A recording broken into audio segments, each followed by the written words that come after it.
శివ పురాణం ప్రకారం మొదట ఈ సృష్టిలో కాంతి అనేది ఉండేది కాదట. అంత శూన్యంగా చీకటితో నిండిపోయి ఉండేదట. ఆ సమయంలోనే సదాశివుడు ఉండేవాడు. అతను కాలానికి కర్మలకు అతీతమైన ఓ జ్ఞాని. అతను ఆది అంతములు లేనివాడు. కొన్నాళ్లకు ఒక స్త్రీ శక్తి ఆ సదాశివుడి నుండి ఉద్భవించిందట.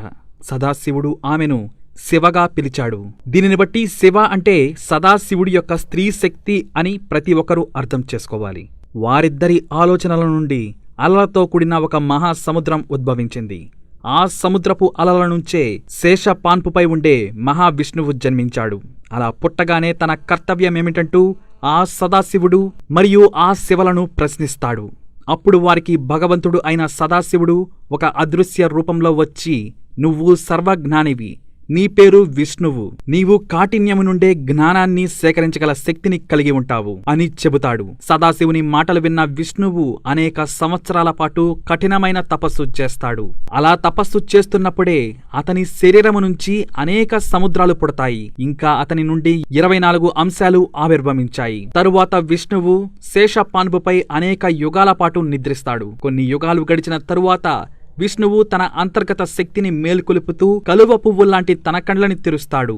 అదే సమయంలో ఒక కలువ పువ్వు విష్ణువు నాభి నుంచి పెరిగి విశ్వమంతా వ్యాపించి ఆ పుష్పము నుంచి ఒక అద్భుతమైన శక్తి ఆవిర్భవిస్తుంది. అతనే బ్రహ్మ. అతనికి 5 తలలు ఉంటాయి.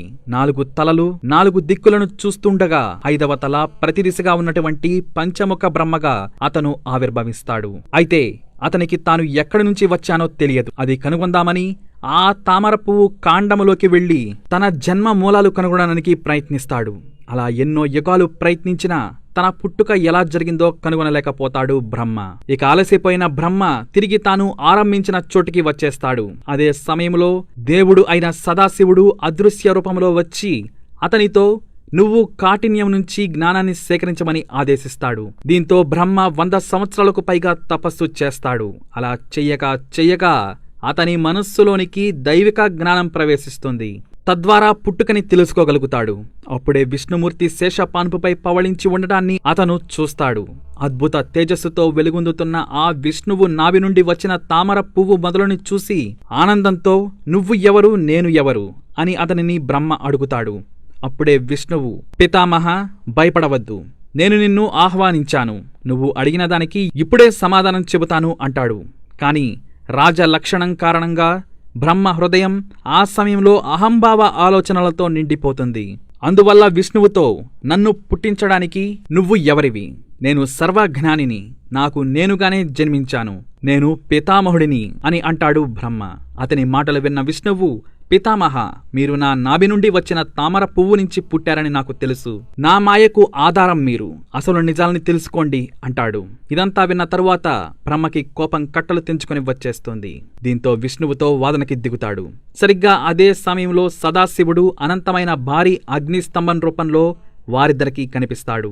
దాన్ని చూసి ఆశ్చర్యానికి గురైన బ్రహ్మ విష్ణువులతో తన స్తంభపు మొదల చివరలని అంటే ఆది అంతాన్ని కనుగొనమని పురమాయిస్తాడు. దీంతో బ్రహ్మ ఆ అగ్నిస్తంభం పైదిశకు అంటే చివరికి వెళతాడు. విష్ణువు కిందికి వెళతాడు. వారిద్దరికీ అనేక యుగాల పాటు ప్రయత్నించిన ఆ స్తంభం యొక్క ఆది అంతాల్ని కనుగొనలేకపోతారు.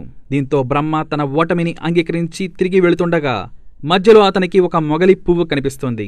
తాను ఆ స్తంభం చివరి భాగాన్ని చూసినట్టుగా తన తరపున సాక్ష్యం చెప్పమని ఆ మొగలి పువ్వుని అడుగుతాడు బ్రహ్మ. అందుకు మొగలి పువ్వు కూడా అంగీకరిస్తుంది. దీంతో విష్ణువు దగ్గరికి బ్రహ్మ, మొగలి పువ్వులు వెళ్లి తాము అగ్నిస్తంభం చివరి భాగాన్ని చూశామని చెబుతారు. అయితే విష్ణువు మాత్రం తాను మొదలని చూడలేదని అంటాడు. ఈ విషయము సర్వాంతర్యామి అయిన సదాశివుడికి తెలుస్తోంది. బ్రహ్మ, మొగలి పువ్వు కలిసి చెప్పిన అబద్ధం తెలిసిపోతుంది. దీంతో సదాశివుడు అదృశ్య రూపంలో, బ్రహ్మ, నువ్వు అబద్ధం చెప్పావు కాబట్టి 3 లోకాలలోనూ నిన్ను ఎవరూ పూజించరు అని శపిస్తాడు. బ్రహ్మ తరపున అబద్ధం ఆడిన మొగలి పువ్వుని కూడా నువ్వు పూజలకి పనికిరాని పువ్వు అని శపిస్తాడు. తర్వాత సదాశివుడు బ్రహ్మ విష్ణువులతో తానే బ్రహ్మనని, తానే విష్ణువునని, తానే శివుడినని, అగ్నిస్తంభముగా ఆవిర్భవించింది కూడా తానేనని, తనను అందరూ ఆకారం లేని లింగాకారుడిగా పూజిస్తారని చెబుతాడు. అయితే బ్రహ్మ విష్ణువులు మాత్రం తాము పూజించుకోవడం కోసం సదాశివుణ్ణి ఒక ఆకారం ఏర్పడవలసిందిగా ప్రార్థిస్తాడు. దీంతో ఆ సదాశివుడు రుద్రుడిగా రూపొందుతానని, తనను మహాశివుడని, శివుడు అని పిలవచ్చని అంటాడు. ఇక శివ విష్ణువులకు కూడా తేడా ఏమీ ఉండదు. విష్ణువుని పూజిస్తే శివుడిని పూజించినట్లేనని, శివుడిని పూజిస్తే విష్ణువుని పూజించినట్లేనని అంటాడు. ఆ సదాశివుడి ఆదేశాల మేరకు జగత్తుని సృష్టించే బాధ్యతని బ్రహ్మ తీసుకుంటాడు. జీవితాల్ని సంరక్షించేవాడిగా విష్ణువుకి అధికారాల్ని అప్పగిస్తాడు. ఆ తరువాత సదాశివుడు అంతర్ధానమవుతాడు. బ్రహ్మ విష్ణువులు అతన్ని ఓం నమఃశివాయ అనే పంచాక్షరి మంత్రంతో పూజించడం వలన ఆ సదాశివుడే రుద్రుడిగాను శివుడిగాను అవతరించాడు. తర్వాత బ్రహ్మదేవుడు సృష్టి కార్యంలోనూ విష్ణువు సంరక్షణ విధుల్లోనూ నిమగ్నమవ్వగా శివుడు జీవుల్ని నశింపజేసే బాధ్యతని చేపట్టాడు. ఈ రుద్రుడినే మనం శివుడిగా పూజిస్తున్నాము. అందుకే అంటారు ఆ పరమశివుడికి ఆది అంతం లేదు అని. ఈ రకంగా సృష్టి మొదలైంది. దీనిని బట్టి బ్రహ్మ విష్ణు మహేశ్వరుల్లో ఎవరు ముందు ఎవరు వెనుక అంటే చెప్పడం చాలా కష్టం. ముగ్గురు సమానులే. అయితే సృష్టికి మొదటి రూపం మాత్రం ఆ మహాశివుడే.